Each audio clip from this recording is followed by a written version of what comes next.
Well, good afternoon, everyone. I'm Donna Martinez. Welcome once again to the John Locke Foundation Shaftesbury Society. We're coming to you live from Midtown Raleigh with a really important discussion today about an issue that every single one of us has had to think about or even experience over the last year.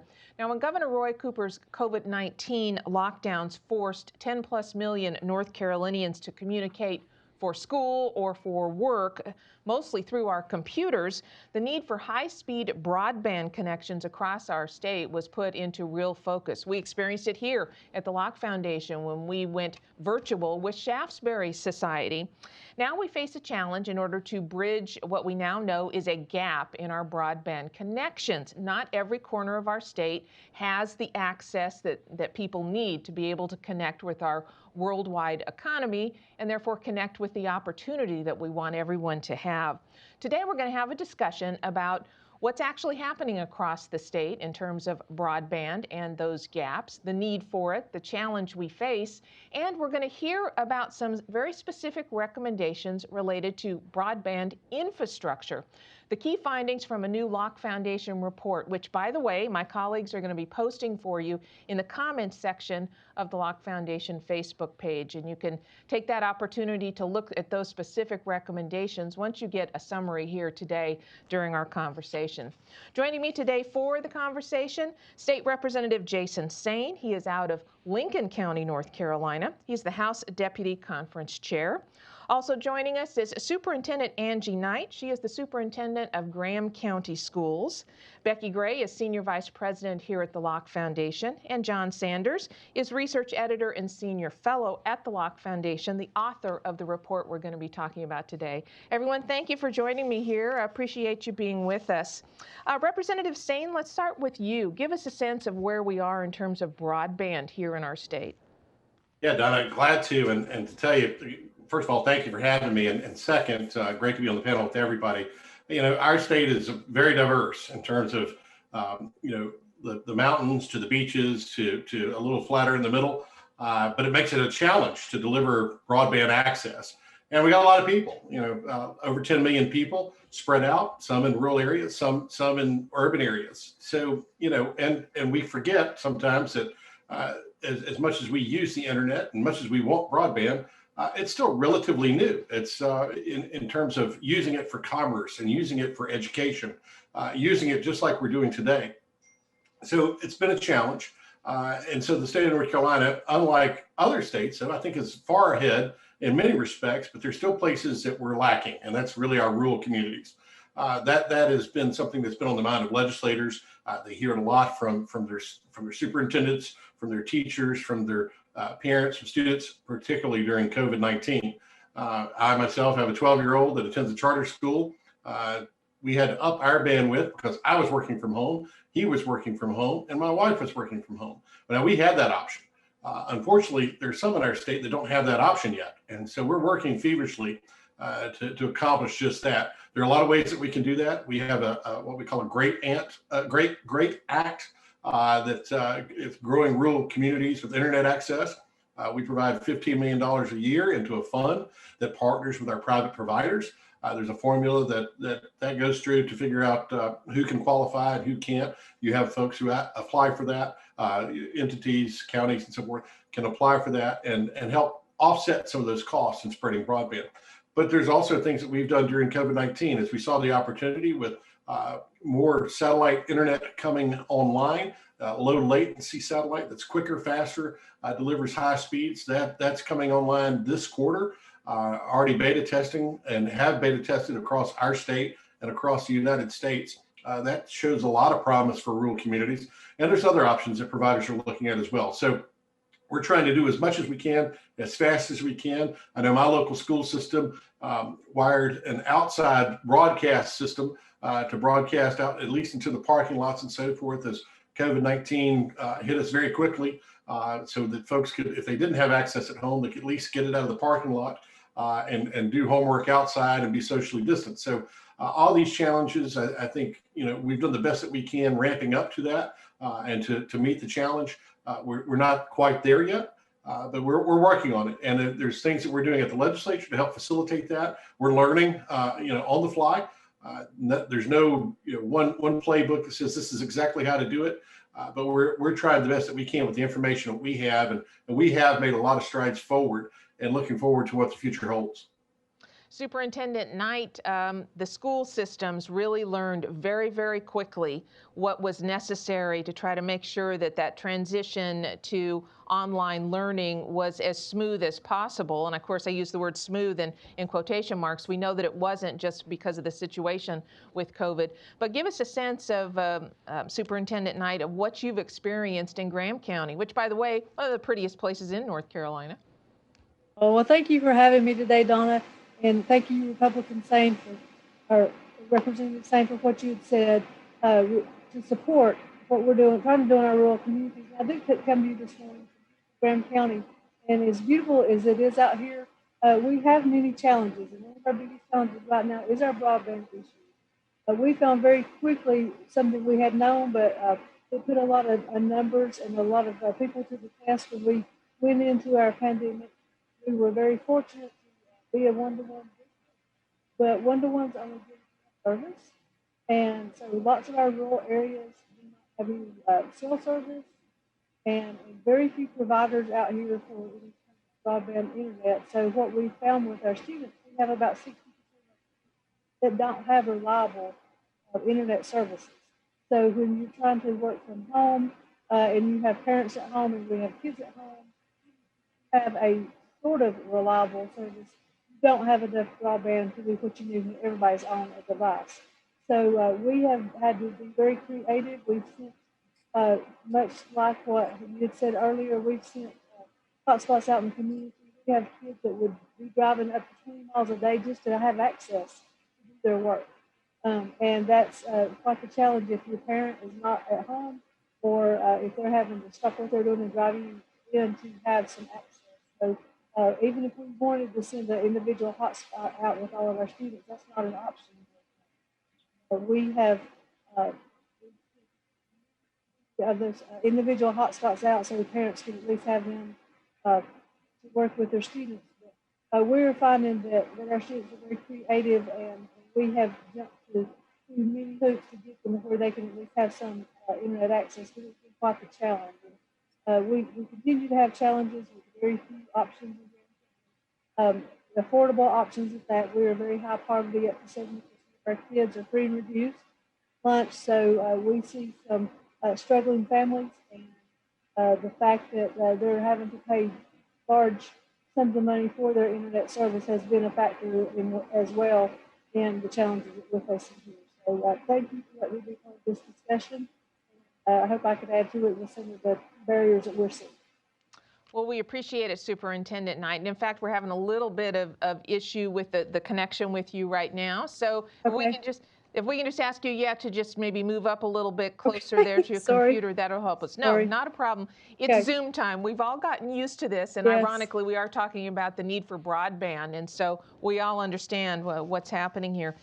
Becky, give me could I interject just something real quick? We've talked about, and also, let me thank you for putting this panel together. It's a pleasure, as always, to be with Representative Sane, who we work with closely, and Superintendent Knight. I'll ditto what Donna said. You live in probably the most beautiful county in North Carolina, and so this is the beauty of Zoom, is that friends in Western North Carolina or Eastern North Carolina can join us on these conversations, and of course my colleague John Sanders. But I just wanted to add one thing too. When we're talking about the importance of broadband and the impact, we've talked about working from home, working remotely, the commerce part of this, of course, education, but another piece of this is healthcare.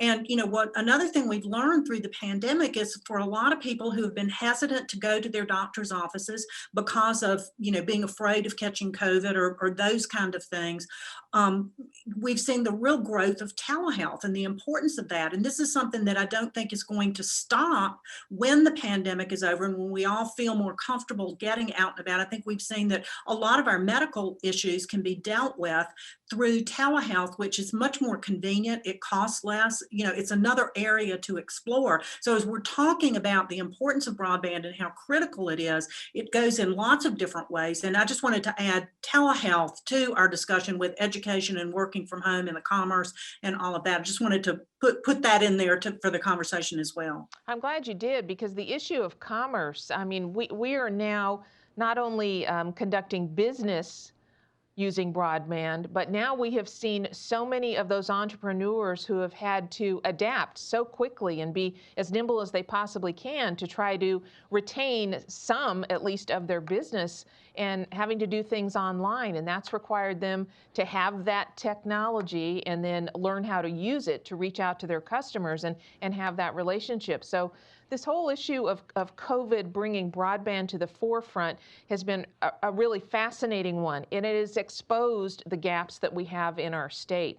So the big question, of course, that the analysts here at the Locke Foundation and Becky, and working with legislators, are facing is trying to figure out what is the best route to making sure that we can close those gaps so that people have access in every part of the state. But we want this to happen quickly, and we want this to happen very efficiently and as at low a cost as possible. Superintendent Knight was mentioning, even with access, there's an issue of cost. So how do we make sure it happens and we can drive down the cost and give people options?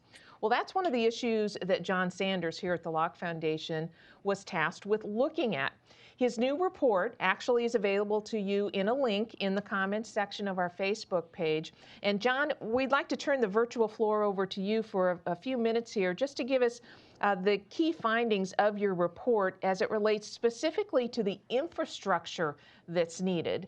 Because face it, this is part of the issue of broadband. We have to have the technology and the infrastructure in place, and there are some barriers right now. John, tell us what you found and the path forward that you would recommend for the state. Thank you, Donna, and it's a pleasure to be on this panel with the Superintendent Knight, with Representative Sane, of course, Becky Gray, who is doing great work for us. The good news at the beginning of this is that Representative Sane and his colleagues at the General Assembly have done well in the last few years in kind of positioning North Carolina for expanding broadband access to unserved areas. You know, that's part of the story, is that we are already starting at a pretty good spot. My recommendations are kind of picking up some of the places where we're still lacking a little bit. You know, first of all, and as Becky has mentioned, the connecting the unserved locations in this state are clear public interest. So you know, that's evidenced by the private corporations that are working to expand broadband in various ways, wireless and wireline.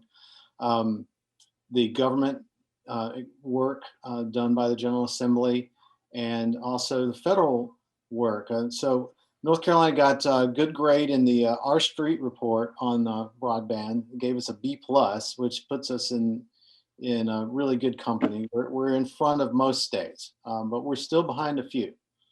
But that was especially in wireless provision. And so the focus of my paper is mostly on wire line provision, expanding cable access to broadband. The FCC started in 2019 a Rural Digital Opportunity Fund that is bringing a lot of money to North Carolina. I'm going to try to share my screen now. Please yelp or holler if you know if it doesn't quite work out, but I think I've got it figured out. Yep, and it immediately didn't do what I wanted it to do. Let's see. As John's doing that, I just want to say, you know, talking about that Rural Digital Opportunity Fund, when we talk about it today, I may say RDOF. There's so many acronyms out there, right. Just keeping up with everything going on. But RDOF is that Rural Digital Opportunity Fund. I see it on my screen now, John, so I think you're ready to go. Good. Thank you, Representative Sane. Sure. The good news is, all right, the FCC identified almost 159,000 unserved locations in North Carolina.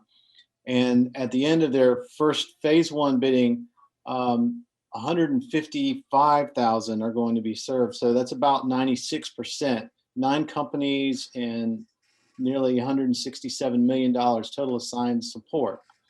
And you can see, if you know the state of North Carolina whatsoever, you can see that the areas that are highlighted that are getting the support, those are definitely the unserved and the rural areas in the state. So it's targeted.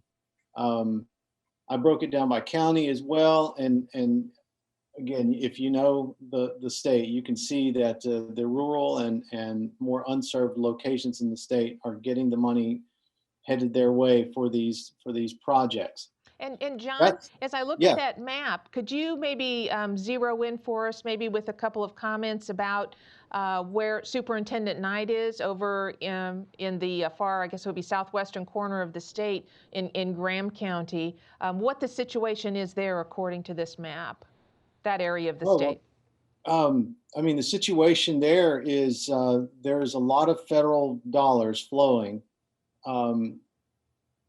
into the location that is supposed to serve. I'd have to look up my Excel spreadsheet to see how many locations exactly.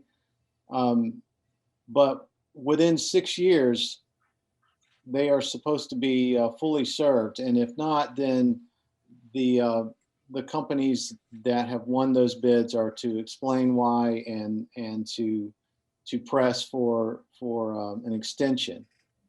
So this is sort of a speeded up process, and that's part of the story that I tell in the report. I'm going to slide down a little bit and show now nationally what it looks like.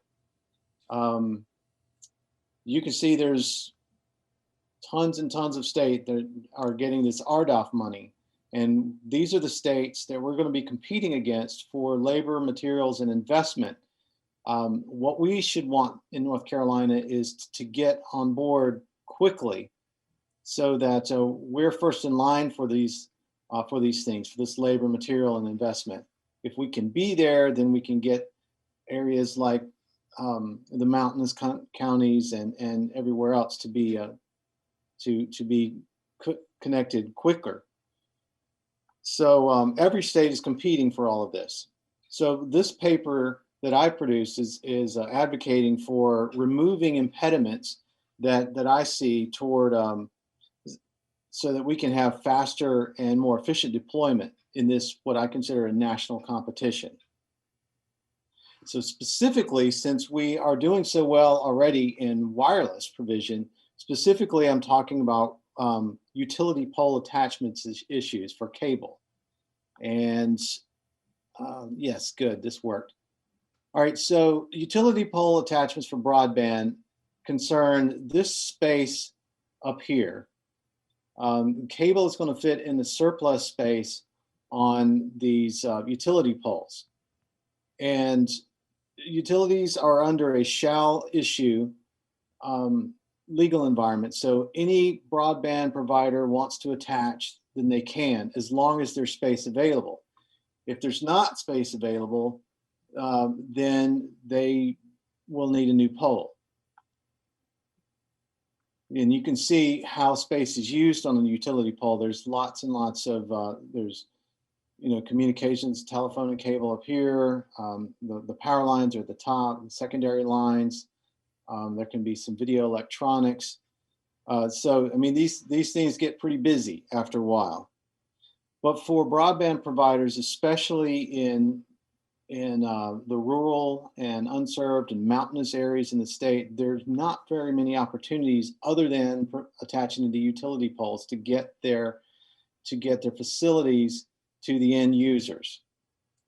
And poles are very expensive. The utility pole owners have many costs. They, not just the physical cost of the poles, but labor and materials and putting them up, maintenance, which includes cleaning up around them, and storm cleanup, administrative costs, taxes, and depreciation. So in my paper, we look at 3 major costs of doing so. And one is what we call the make-ready cost. That is attaching that for the company to attach to the utility pole, the cost of making the pole ready to receive broadband facilities attached to them. in North Carolina law and in federal law, the standard for the cost of these should be just and reasonable. And that's a very good standard, and I'm glad it's there. The just and reasonable cost has tended to be pretty much the entire cost of making the pole ready. And that makes sense for the most part because the utility pole owner should be made whole in the attachment. But there can be a problem if if there's a need to replace the entire pole. If the pole is extremely old, then the utility and again, the cost of replacing the pole is very expensive. Then the utility pole owner ends up getting kind of a windfall. So, and in respecting that, we are trying to get broadband provision to these unserved areas as fast as possible and to make the most efficient use and to promise to make the most efficient use of these federal dollars so that we can win this competition among all these other states. Understand that these costs can be significant, they can be hard to anticipate, and that they will add tremendously. There was a recent case study in a rural area where the cost just of attaching to utility poles was 25% of the project total. So the issue is when make-ready costs necessitate a new pole, how much of the cost of the new pole should be borne by the attaching entity, the broadband company. My paper argues that the appropriate cost is not the entire pole cost, but the net book value of the pole that's being replaced, not just the cost of a brand new pole. If North Carolina were to do that, North Carolina would not be the first state to do that. The state of Maine already has this in law. I can't remember what I have on my next page. Okay, yeah, so these are the pole attachments rates and variance by pole owner, whether it's investor-owned utilities or one of the 31 electrical membership corporations or municipal utility ownerships. The average rate you can see is a little higher for the EMCs, a little lower for the municipal as compared with the investor-owned. But there's a great difference in the standard deviation or how much fluctuation there is in the costs. So the minimum rate can be lower for EMCs and municipal, but the high rate can be significantly higher. So that adds to uncertainty, and anything that's adding to the uncertainty of costs means it makes the projects look as if they might not be as efficient, as effective, and so that they might not attract the investment as fast as we would like. One of the other things that we look for, I'm going to slide down so I cannot remember. Okay, yes, I'll get back to this in just a second. Okay, one of the other things that the second part of my paper suggests is a quicker dispute resolution when there is a dispute between the attaching entity, the broadband company, and the pole owner. Expediting disputes so that we know and they know that these things will not drag on for months and months and years. There are plenty of time windows that are already in state law regarding attaching to utility poles, and these include, negotiating rates and that sort of thing. I would say adding like 90 days for the utility commission to adjudicate a dispute, beyond which then it would go to court. So again, time is of the essence. So that is the reason for that recommendation, is again to stress that this is a very key part in the public interest, and so we want to quickly resolve these disputes. And John, let me interject something here, just to make sure I understand this. So as you're looking at these recommendations for how to move forward, I think what you're saying here is that if I, for example, am a company that is in the business of expanding broadband, and I've got all these potential jobs that I could bid on or go do in all these different states across the country, because everybody is getting these federal dollars along with probably some state dollars in their pot of money to try to expand this, I'm going to look around the country and say, which state or which states is going to make it more of a level playing field for me as a business, so that I can go in and expect that I'll be treated fairly and that I can get the job done efficiently and well, and that would be attractive to these folks who are the ones actually doing the work. And on the other hand, by doing this, it would also ensure that when those companies come into North Carolina, if everything is flowing efficiently and fairly, that we will get this job done quicker, and people in the rural and underserved areas will have access to broadband quicker. Is that what you're looking at here? Yes, and I appreciate you kind of taking a big picture look back, because I was getting lost in the weeds probably. So yes, that is the issue. Because can I add to that too, John? I don't mean to interrupt, but it raises another question too. Donna has mentioned about making the process streamlined for the companies that are coming in to lay all of this and to put the broadband in place. I would argue that another huge factor on this is, we need this now. We needed it a year ago. We've got second graders who are still trying to do some of their work remotely, who are falling further and further behind. We've got moms and dads trying to work from home, trying to work remotely. We're having people dealing with health issues. So this notion of streamlining the process so this can be done quicker, I think, Donna, you're exactly right. There's the commerce side of it, but there's also just the practical side of it, is that, we need this now. Every North Carolinian needs it now. There is a real time limit on this. So I think that's another one, John, when you're talking about expediting these things, streamlining it. Yes, it's to bring the commerce into North Carolina to actually do the work for the broadband, but it's also the very, very real and very immediate needs that our citizens have. Becky, and if I can interrupt John and you for just a moment too, and add to that, John mentioned the RDOF money that's been awarded. North Carolina, our providers, our private providers, have been awarded sizable amounts of money. And if we can leverage other opportunities, other public dollars that we've now received, there's no such thing as free money. It comes out of one pocket or the other, but the taxpayer ultimately pays. But if we can be better stewards of that money while it's here and reinvest and get out to places like Graham County and to all those places that have now qualified in the areas of RDOF, and do it very quickly, and then leverage, whatever other dollars that the state is providing, like the GREAT Act or something else. That Senator Kevin Corbin and I are working on something right now that will help take everything that John just said into account, as far as site ready or getting or make ready for the poles and the attachments, and for the companies that aren't in the broadband business but are providers of the pole, is one, creating a shot clock, making them whole. Making sure that we pay those costs and get out in front of the other states. We can, if you watch Marvel Avengers movies, they had the blip where people disappear for 5 years. Well, this lost year that we have in education and in commerce and everything else that we've done, telemedicine you mentioned, we can quickly catch up if we're at the front and not the back of this. John, I apologize for interrupting you, but I wanted to put that in there with what Becky was saying.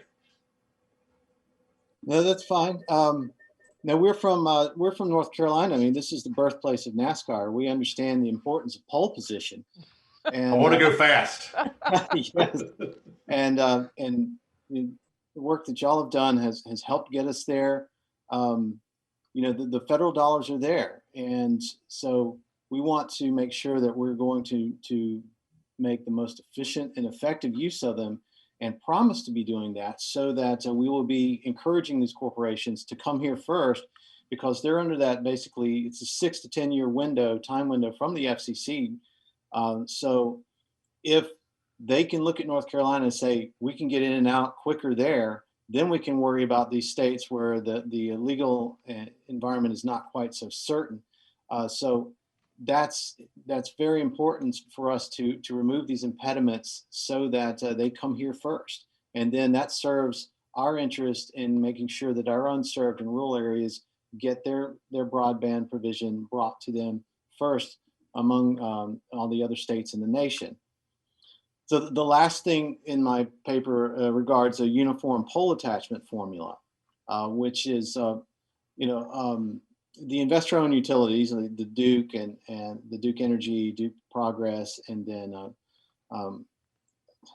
anyway, I just lost the name of the other one, Dominion. They are governed by the FCC cable rate formula, which has been upheld from the Supreme Court all down to the North Carolina Business Court as being fair and compensatory, and it's court tested. Owing to kind of oversight, I think, in Congress, the EMCs and the municipal corporations do not have to worry about it.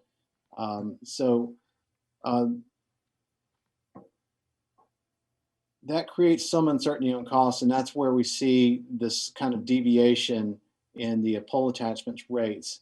I'm going to slide down a little bit now on my screen. I should have taken the screen sharing off when we were talking, but so the cable rate creates a uniform rate whereby everyone that's participating can understand what the cost is going into a project for connecting to a pole. And that would be, you can see at the bottom of the screen here, the maximum rate can be the space occupied divided by the total usable space times the cost of the pole times the carrying charge rate. You guys don't have to worry about the math. It's not going to be like Chevy Chase on Saturday Night Live. I was told there would be no math. But the important part is that if we were to have this required for the EMCs and the municipal utilities, along with the investor-owned utilities, which are required to this by the FCC per Section 224 in federal law, that would also allow for cost to be uniform, therefore expected. It would remove a lot of uncertainty, and it would remove a lot of excess costs, and that would further this public interest in keeping costs efficient and fair and just and reasonable, and so that we can connect people quicker. So I'm going to take the screen sharing off now, I think. Let's see. Well, John, thank you very much for that. Folks, these are the realities of the infrastructure when it comes to some of what North Carolina should be doing in order to make sure, as John has recommended here, that those companies that are looking at across the United States for all of the work opportunities to expand broadband, that they look at North Carolina and say, hey, these people have their act together. It's going to be good business, a good environment for us to go into. We understand the rules. The rules are clear. We're going to be able to go about our business and get this job done to help the people of North Carolina. And of course, that's what it's all about here. As Becky and Representative Sain have been mentioning, we're trying to get to the point where everybody has the access that they need for opportunity, because we are in a worldwide economy. Superintendent Knight is...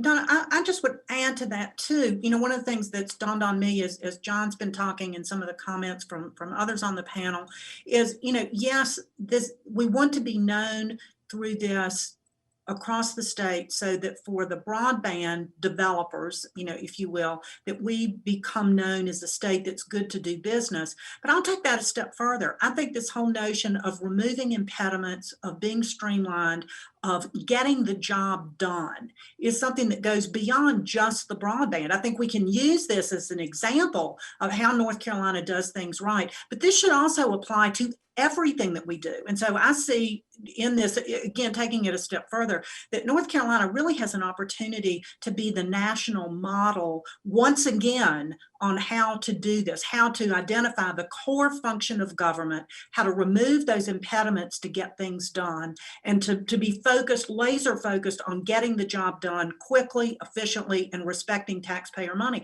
And I think that goes for broadband. I think it goes for any kind of commerce. I think it goes for healthcare. I think it goes for education. I don't want to get off track from our topic today, but also just looking at how do we deliver education to our students so that we get the best opportunity, the best bang for the buck. This could apply to really any of the big policy issues that we work at the John Locke Foundation. And I think the broadband is a great place to really illustrate this conversation and for North Carolina to assume a leadership role in the country of how to do this right. Superintendent Knight, based on what you've been hearing and seeing on some of the recommendations, it does look like you've got leadership in the General Assembly that are very open to these ideas about creating this environment so that people come in and finish quickly. And to Becky's point, that means, Superintendent Knight, that the kids and the families and the parents that you're serving are able to be on board. What's your reaction to what you're hearing?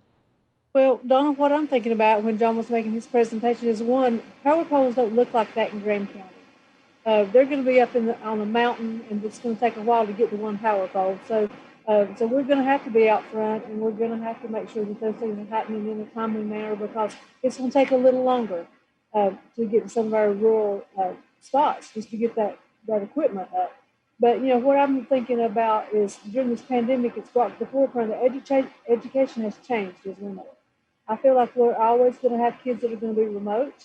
We're always going to be serving those children and those families, and we're going to have a good strategy going forward to make sure that our education is going to be top notch, because we have in the past been, and we're getting back to that point where we're leaders in the nation with education, and we need to continue that and make sure that whether it's broadband, whether it's education, that we're in the forefront of what's happening. Superintendent, can you give us a sense of, in your community, is there a percentage of families or kids that you feel are being left out because they don't have adequate connection? I mean, how much, in other words, if you flip that question on its head, how much would things get better for you and for Graham County families if we can get this done? So, as I mentioned earlier, we have about 60% of our students that don't have reliable broadband. So when you look huge. at that, the challenge alone huge. that creates, not only for the families, but on the other end of faculty and teachers trying to deliver a product and a service and get kids to learn. Yeah, when we've had, our teachers have had to all drive into campus because they usually don't have reliable internet either. When we have a snow call, I drive to campus because I don't have reliable internet as superintendent, and I have to make an all call to my whole county. So, yeah, we see it from every end that this would be a huge game changer for us to have reliable connections. Representative Sain, I'm sure that you are aware of the Graham County story, and there are other communities who are unfortunately in the same fix. And for those of us who live in the more urban counties and metropolitan areas, we may not think about that because we're used to having pretty much instant access to this. Representative Sain, give us a sense of kind of what you see in the state as you have assessed what the situation really is on the ground. Donnie, you've nailed it. And Superintendent Knight, I was just in Cherokee County over in Bryson City a weekend or two ago for a bachelor weekend. We rode the train over in Bryson City and had a little cabin with a bunch of guys, and realized very quickly just how barren the soil is when it comes to broadband high-speed internet access. Was able to get some great speeds on phones and mobile devices in some areas. But when you've got hills and hollers, it's hard to get that signal in. It's line of sight. So what she said was absolutely correct, and it's a little harder to get poles up a mountain and to string those lines. And you got challenges even once you get them there. Storms and snows and things like that can disrupt. That's easier to overcome. I mean, those are repairs. But getting that influx of investment and doing it very quickly gives us also that opportunity, when I've talked about the blip, to catch us up. We're going to have a lot of students that need remedial work to get them caught up, back up to speed, because we can't leave kids. We can't leave that year sitting out there as if it never happened. It happened. It's been a challenge for everybody. I also think this disruption is causing tremendous innovation in how we teach. Teachers have learned a lot, not just the students, but teachers have learned a lot about how to teach, what works, what doesn't work. So that's opening a whole new set of opportunities to reach kids, both in urban and rural areas. It really for both. If you can reach kids at home after school, they've got some issues where they wouldn't necessarily have access to a tutor, a decade or two ago. It's just as easy to get online and find that tutor or find that help with a teacher. So that's a large part of it. Becky mentioned telemedicine. My 77-year-old father, who had just had a quadruple bypass in 2019, and of course was, because of his health condition, afraid to go out in public when COVID was just, as we were just learning about it last March. It's hard to think that was just about a year ago. But within about a month, he had his first telemedicine visit. So that was one unique, too, a little stressful on my end, because I had to make sure that he understood exactly how to do what he needed to do. However, once he did it, he really liked it. And if you could get men to go to the doctor, even virtually, that's like getting us sell it somewhere, right? that's like using Google Maps. I mean, now we don't even have to ask for directions. You can get us to perform a little bit. So, I mean, it does really open up so many opportunities. And if we can be first, what John said, we want to be first. We're competitors, certainly. I want to go fast. My broadband speed at my apartment in Raleigh is far greater than my speed at my home. And I just live kind of out in the county, but I'm still in the Charlotte region. When you look at that map and you look at Graham County's closer to Chattanooga than it is Raleigh.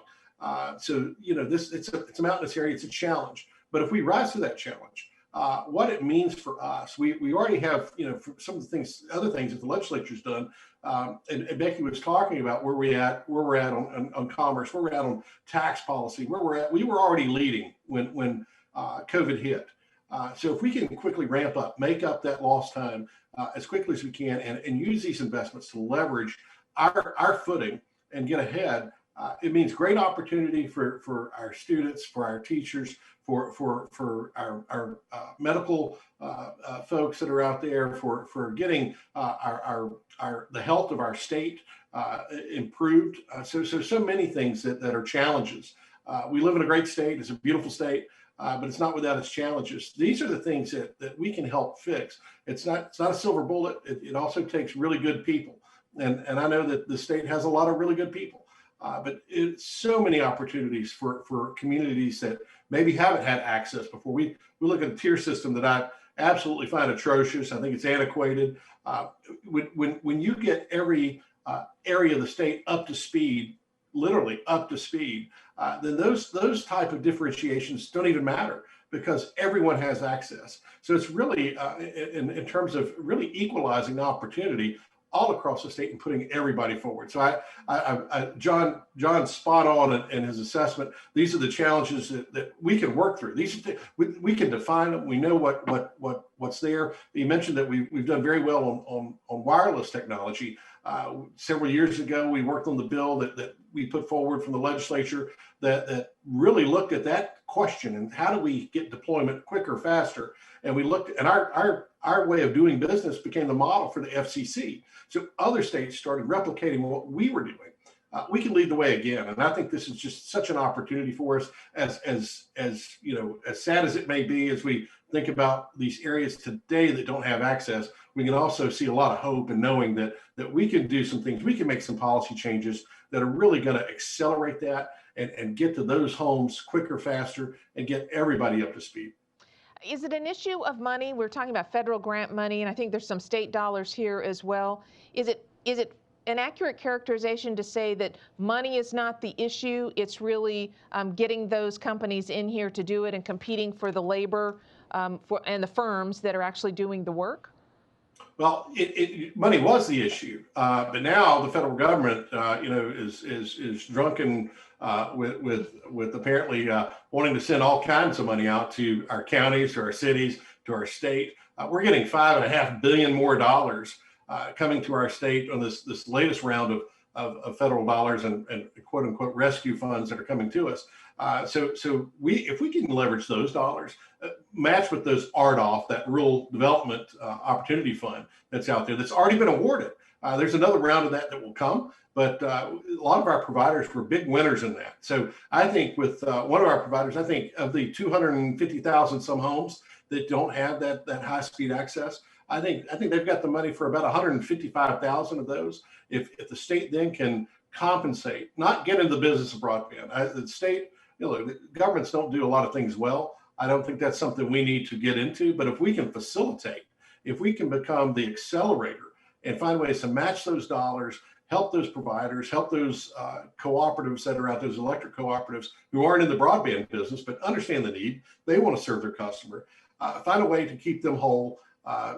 Changing out a pole that they might not have had scheduled to change out for another 20 years, but getting it in the next couple of months to a couple of years, then we really can catch up and leverage all of those things. And part of that's the regulatory process, making sure that counties and cities don't see it as a big cash cow and go try to make a lot of money off of it by putting up obstacles and barriers. Good news is in North Carolina, the state is supreme to the county and to the city. So we can make that decision from a state level perspective. And if we can push that and make sure that we push that, we don't get snagged by the League of Municipalities trying to make money on it to make up for bad decisions for cities and just trying to find a cash cow. We're not a stream of revenue. We're not in the business of providing broadband. We're in the business of providing an accelerator and making sure that we can clear a pathway to get folks here. So I think those are the real challenges. And I think we've got a mindset at the legislature of folks who want to see that type of solution versus waiting around 10 years or 20 years because we messed it up, because we made it too burdensome. The regulatory process was too much, and we lost those opportunities. It's a real opportunity and a window that's going to be short. That window will shrink, and our other states will compete for those same dollars, those same investments. And capital is going to go to where it's treated best. And if we make that the case here in North Carolina, we will end up winning. And that's the real opportunity for us. I like the word you used, accelerator. I think that's a great descriptor of exactly what the role that the state would play. And speaking of the time frame, John, I'm wondering if you could weigh in here just real quickly for us. How quickly can this happen? We know we've got, I think it's 155,000 different areas that were identified for which I think money will be flowing to fill those gaps. How quickly will those folks come online, so to speak? Well, the FCC needs them to get at least a third of the project under completion within the first 2 years. And so within that 6-year period, they want basically a third completed every 2 years. So, the least worst case scenario would be that they've gotten a third of those projects up and running by then. So if I'm doing my math right in my head, 2 years from now, you're saying that roughly 50,000 or so of the 155,000 areas where we know there is a gap, that those 50,000 would have access? Well, it could work like that, but it may just be 1/3 of each of the projects. Okay. So you okay, I see what you mean. 155,000 projects. All right. Becky, you wanted to weigh in. Yeah, I did. I just want to I want to piggyback a little bit on Representative Sain's comments. I too feel very optimistic that we can get this done. One of the challenges has been, as we've addressed this, and he knows this better than anyone, really is the leader in the General Assembly on this, solving this problem of broadband, knows more than anybody else, probably in the entire state, about it. But the observation that, we have the money. It's just, how do we get this done and how do we do it quickly? Again, we've got second graders today that are struggling, that need help. So getting rid of these impediments is a big part of it. And something else too that I'll mention, as I have called on legislators, Republicans and Democrats, since before the session started, asking them about their priorities, their policy prescriptives, where their needs are. First of all, every legislator that I have spoken to, Republican, Democrat, freshman, veteran, you name name it, has mentioned broadband in their first top 5 priorities and concerns that they have. Even lawmakers from the urban areas that have good broadband connection recognize that the weakness in other parts of the state affect all of the state. So there's that. It's also, this is a bipartisan issue. This is not one where Republicans think broadband access is a good idea and Democrats don't. That is not the case at all. So there is, in my conversations and my observations with speaking with members of the General Assembly and other decision makers across the state, like Superintendent Knight and others who are leaders in this across the state, there's uniform agreement that this needs to be done, that now is the time to do it.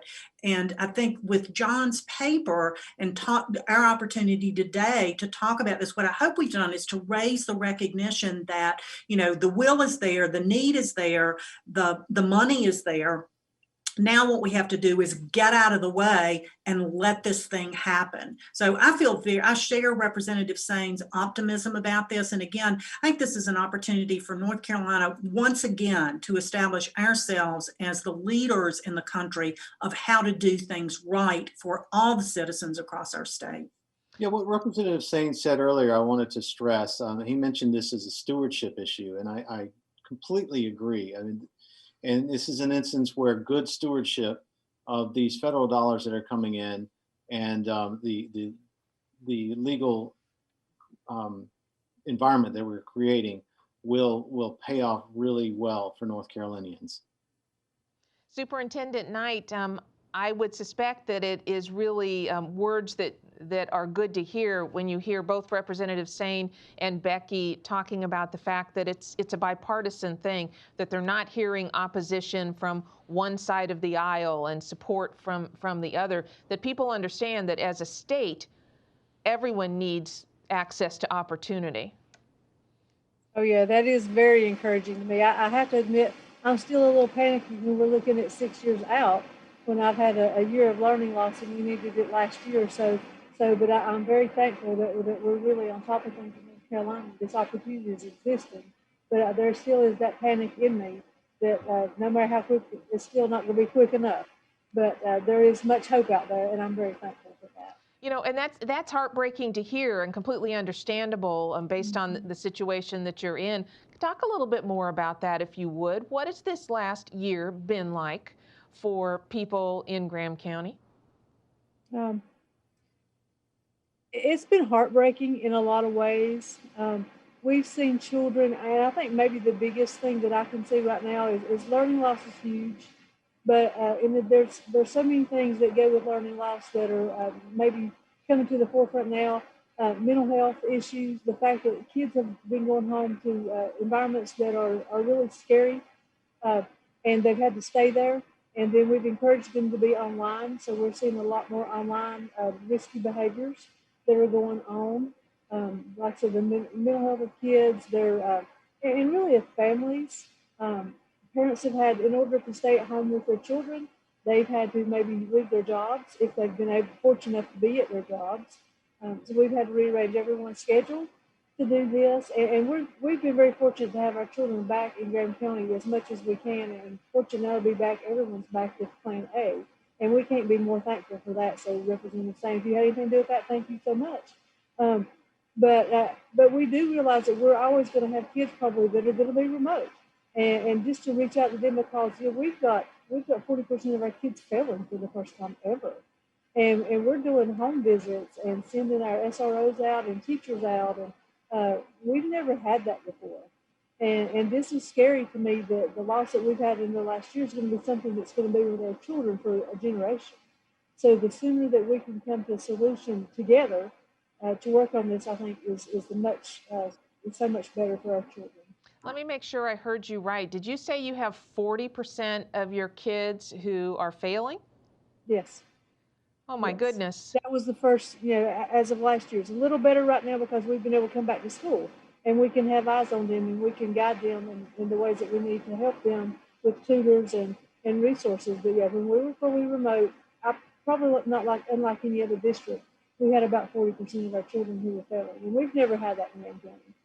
Have you been able to determine what the disconnect is Is it the interaction with a teacher in a classroom, interaction with other kids? Is it not enough supervision at home if you've got a parent trying to work, or maybe a parent who's is an essential worker and has gone outside the home and left the child there? What is it that is leading to that 40%? I think it's a good combination of all of it.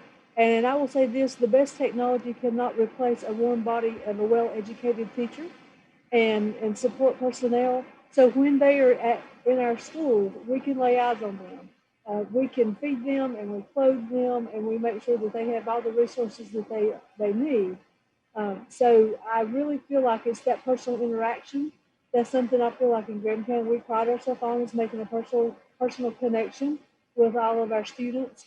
And I think that is a huge difference. When they're at home, they're by themselves, or they're with a grandparent that doesn't understand this new math. A lot of us at school don't understand new math.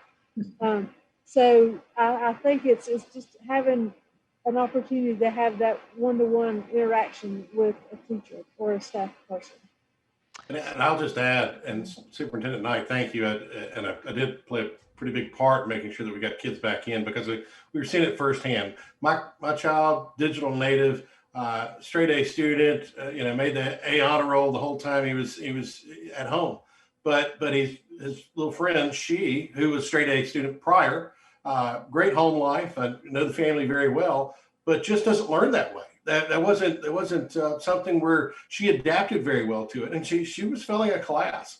And so a straight A student to failing a class, and all things pretty much being equal, it's just kids learn differently. And then some of the other things that the state is going to face in terms of some of our challenges. One of the things that I've paid a lot of attention to over the years is our child advocacy centers that work on behalf of abused children and abused environments. Well, if you had a bad environment to start with, and then you've just closed them in and they never get out, it makes it very hard for teachers, who a lot of times are the first ones to notice and report abuse and see those things. So we've got a lot of mental health issues with everybody. I mean, keeping everybody at home is going to pay its toll on everyone, but particularly those young minds, as resilient as they may be, we're going to have those challenges. So again, with if we can at least solve this problem and give that access, as we spread that access, then we can look at how we remediate some of those other issues too.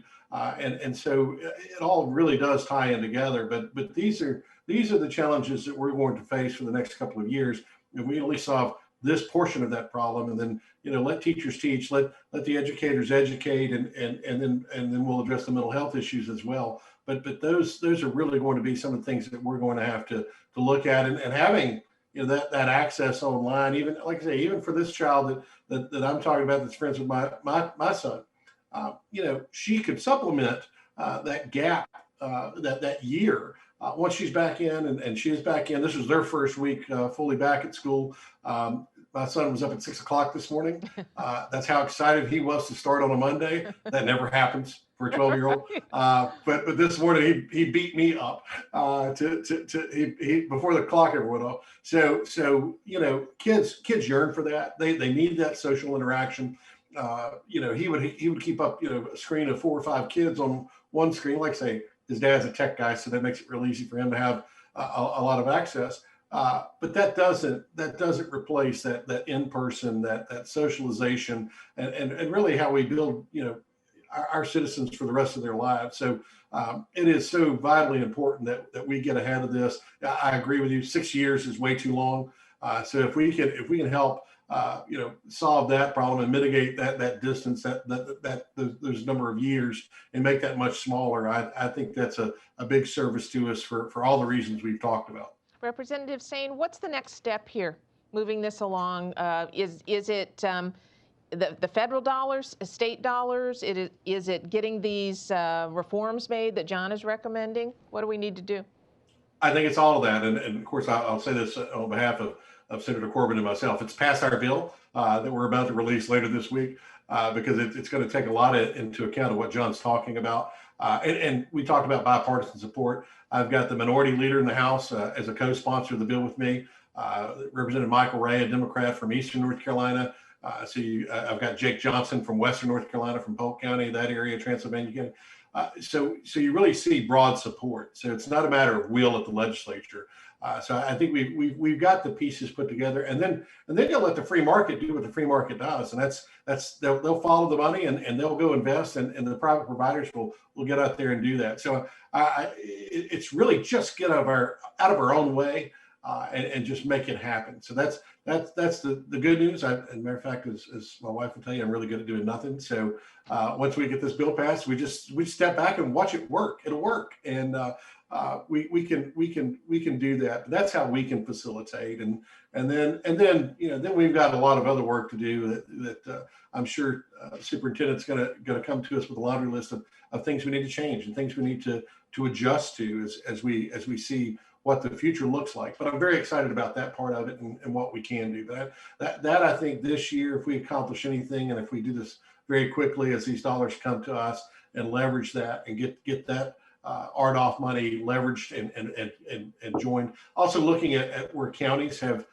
maybe surplus funds, they're well past their rainy day reserve, where they can make like mini Great Act grants or something where they are able to pair those dollars and act as an additional accelerator. That might make a lot of sense. It's not getting into the business of broadband from a county or municipal level, but allowing them to do the things that they need to do and really so that they understand we're just going to get out of the way and let it happen. Superintendent Knight, I think I just heard an invitation to you from Representative Sane to tell him what needs to be done, what you need help with. How does that sound? Well, I appreciate that, and I've pretty much been Senator Corbin's ear a lot for that. So he knows my perspective on that. But yeah, I'm really excited, like I said, about this opportunity. But not just from the remediation point where we are now, but looking at it from the enrichment point. In Graham County, pretty much we are a tourism-based county now. Don't have a lot of economic opportunity. So having rich broadband in our area is going to open up a lot of opportunity, not just for students, but also for all the citizens. So that's exciting. And what's the number on the bill, Representative Sane, that is going to be released later this week?